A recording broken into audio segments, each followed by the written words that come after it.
Vapidity, Season 1, Episode 10.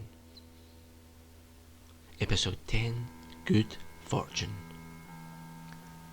Written wholly by Brian Fred Worm McGregor. Now, Edna, your great-grandmother, lived alone after your great-grandfather Albert passed away, and although she wasn't lonely per se, she did enjoy having her only family member nearby around at the time, namely myself, her granddaughter Mummy Fortune.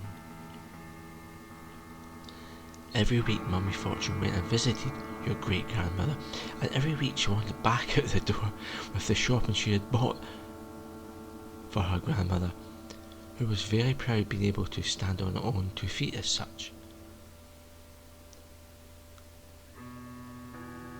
Edna loved the bingo, especially bingo scratch cards as such, and enjoyed trips out every week to the bingo at the local club or to the shops for bingo scratch cards daily. Now, whilst Edna didn't like going out now, she didn't seem to mind when she wanted to go to the bingo. Not too much anyway.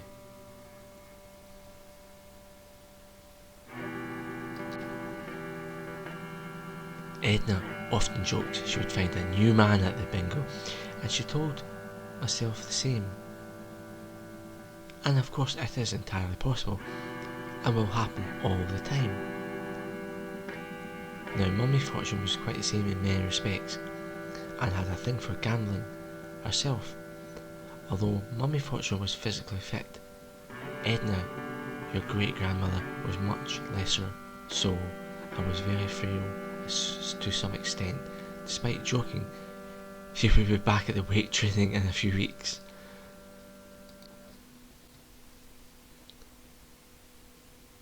As soon as Mummy Fortune turned 18, I started gambling somewhat heavily, namely that of scratch cards, and did so for a year or thereabouts, week in and week out, buying absolutely multitudes of tickets. Now, myself, Mummy Fortune, I was very close to your great-grandmother Edna, and many other family members were worried, as they thought it was the stress of your great-grandmother suddenly becoming frail that sparked off buying so many of these scratch cards. However, myself, Mummy Fortune, just added I was old enough and it was my decision to do so. And in any case, Granny Edna did the same. Edna in those days was then becoming ever increasingly frail, and frailer and frailer, and now only went to the bingo and nowhere else. She did of course have visitors in too most days, but Mummy Fortune was the only close family member, as everyone else had moved abroad, mainly for work. Your Mummy Fortune, despite being told otherwise, persisted in buying loads of these scratch cards, which she knew was a bad idea due to the terrible ratio of win on these particular ones. Mummy Fortune didn't say much about her winnings to anyone other than I won now and then.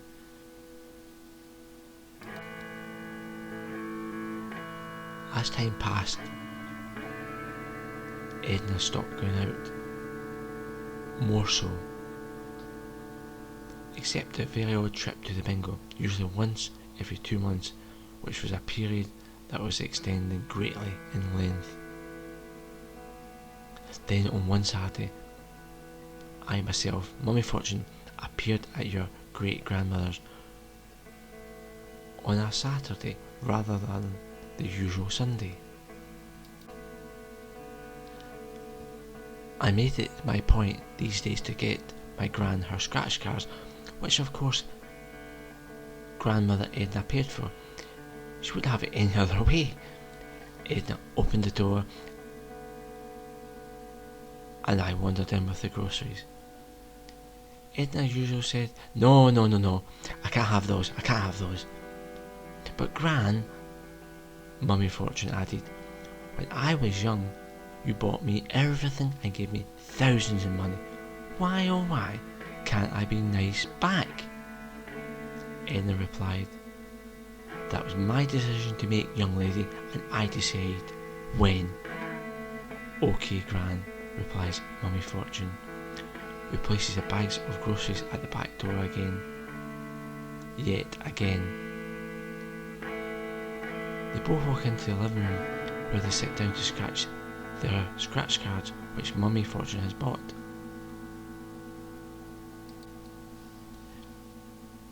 Grandmother Edna serves up some tea. They then set about these 6 scratch cards, 3 each. Grandmother Edna scratches her 3 and wins nothing, and so do I. Mummy Fortune, I win nothing. Nothing, nothing, nothing. As per usual, I check your great-grand's cards as often your great-grandmother Edna requests it, because she had poor eyesight sometimes. Did you win, Gran? I ask. Nope, replies Edna. Did you win, Fortune? Asks my grandmother. Nope, I didn't either. Gran then asks myself, Mummy Fortune, to check the cards. All of them.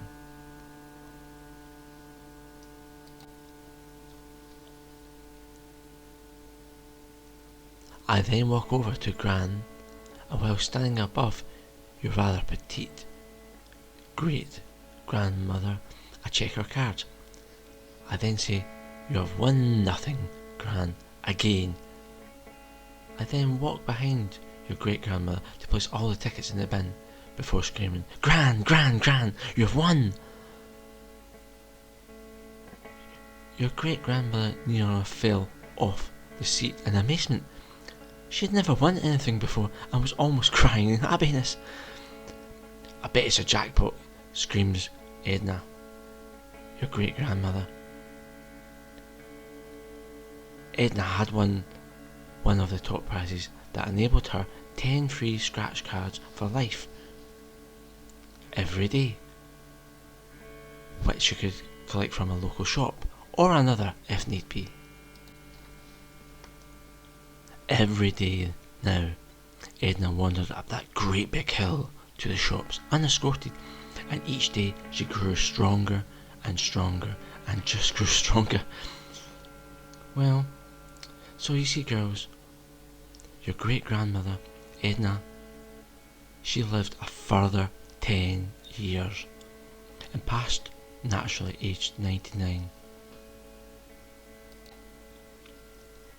However, my little ones, your great grandmother never knew that I switched that last losing card for a winning one. This winning ticket meant she got free tickets to scratch for the rest of her natural life. But those winning tickets needed collected, and in this she had to go out, which built her up somewhat. You know, girls, your great grandmother never won a sausage on those cards in her life. And I didn't win that much either, despite buying thousands. However, I won the correct ticket needed, despite it taking almost a year of trying, and took out a rather tasty loan, which took almost 10 years to pay back. But your gran was worth every penny, and we both got 10 years more because of doing that. She won the jackpot, sure. I won my gran back. That was the top prize. She wouldn't take money or food. She wouldn't go out or take any real help as such from anyone at all, really. So what could I do? Just what could anyone do?